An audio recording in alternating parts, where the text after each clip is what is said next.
switching to last two KPIs that are talking about resistance of a metallic wire. So if we have a metallic wire, resistance can be changed mainly by two main factors: the length of the wire and the cross-section area. So when length increases, resistance increases, and when area increases, resistance decreases. So from here we can get that type of relationship between resistance and length is directly proportional. More length, more resistance. What about cross-section area? More cross-section area, less resistance, since relation is inversely proportional. Let's go to answer these questions connected to the idea that talks about relation between length and cross-section area related to resistance of the wire. Now, a cylinder of conducting body has length L, diameter D, and resistance R. The body is now modeled into a cylinder of diameter 2D. So diameter changed will be doubled, but they have same volume. So by which factor does the resistance of the body cylinder decreases? Now, to understand the factor, we need just to go through main points here. Let me just explain the concept, then we're going to check the answer. Mainly, we know that resistance can be calculated as rho L over A. And now we have two cylinders. The original cylinder, and the new one. Mainly regarding the original, the length was, let's consider it L naught. What about diameter? Diameter, let's consider it D. Now, we know that radius is considered as D over 2. What about the area? How area of cylinder can be calculated? It's by r squared, which means pi, our r is this, so D over 2 squared, which means pi D squared over r, correct? Now, another factor was mentioned here, which is volume. So what is the volume? It's area times length. What is our area? It's pi D squared over r times length. We are going to use this later. If we are going to use the formula of resistance, and we need to consider what is the resistance of the original cylinder, resistance is rho L, which will not be changed, and A.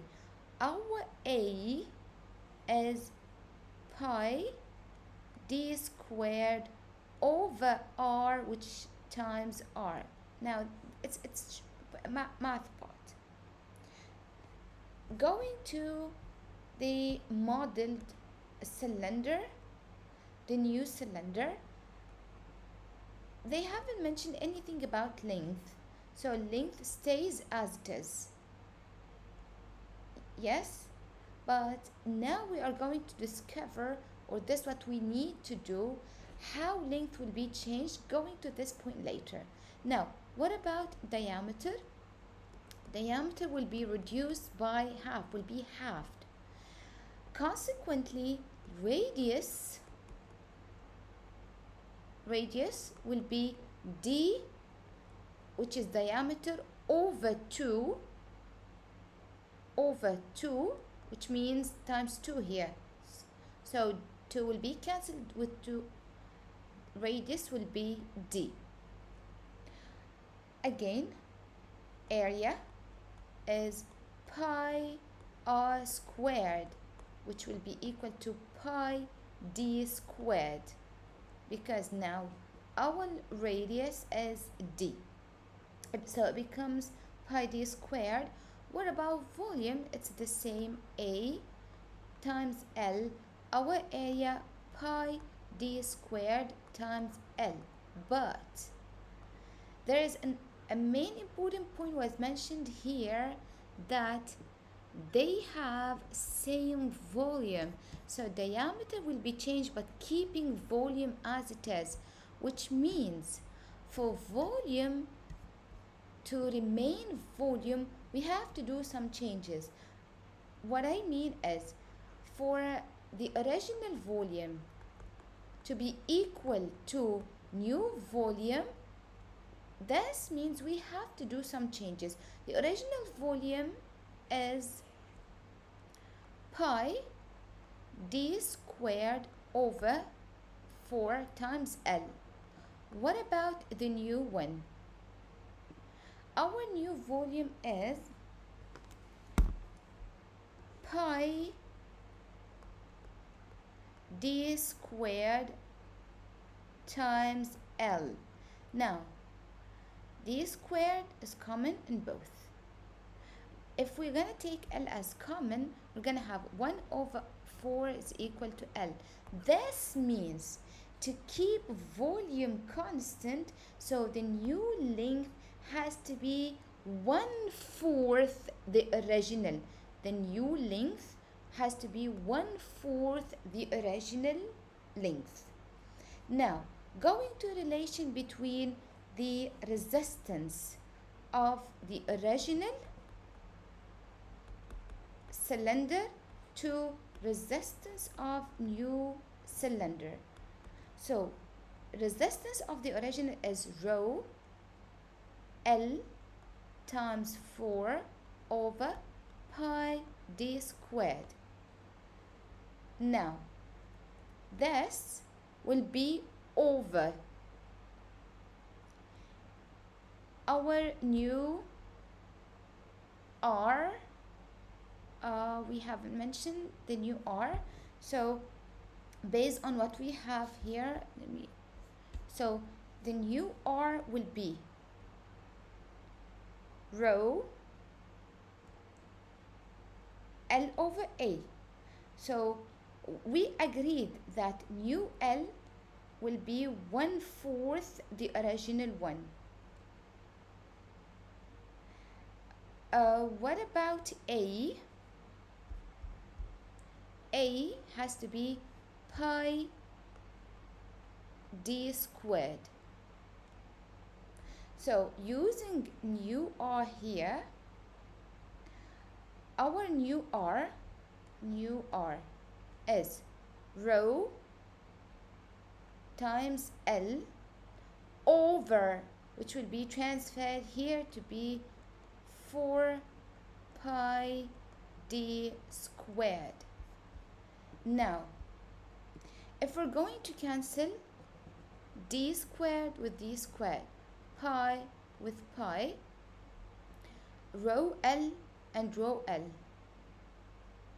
So obviously what we have here is 4 times 4, which equal to 16. So this is the new factor. Going to our question here, so which factor does the resistance will be decreased by 16? Now, a wire has, I think this question is, okay, this is the other part. Question is here and the options in the other page. A wire has a certain electric resistance. The diameter and the length of the wire may be changed. Which pair of these changes must be causing a resistance of the wire to be increased? So these are the options. Our original formula that R is rho L over A. We know type of relation between R and L directly proportional, between R and A directly proportional. So the question asks here, how L and A can be changed in order to increase resistance. Before going to these options, to increase resistance, this means L has to be increased. If L will be increased, R increases as well. What about A? If A decreased, R increased. So this is our scenario, that L has to be increased, A decreased. So going to length change, increase and increase. So we might think of B or D. So we agreed length has to be increased. What about the diameter? Diameter represents area, because area is pi r squared, correct? So when diameter decreases, area decreases. So this is the correct option. So here the correct option is B. Final question, question 15. It talks about same concept, which is relation between R, L and A. The diagrams represent 4 copper wire. Which wire has the greatest resistance?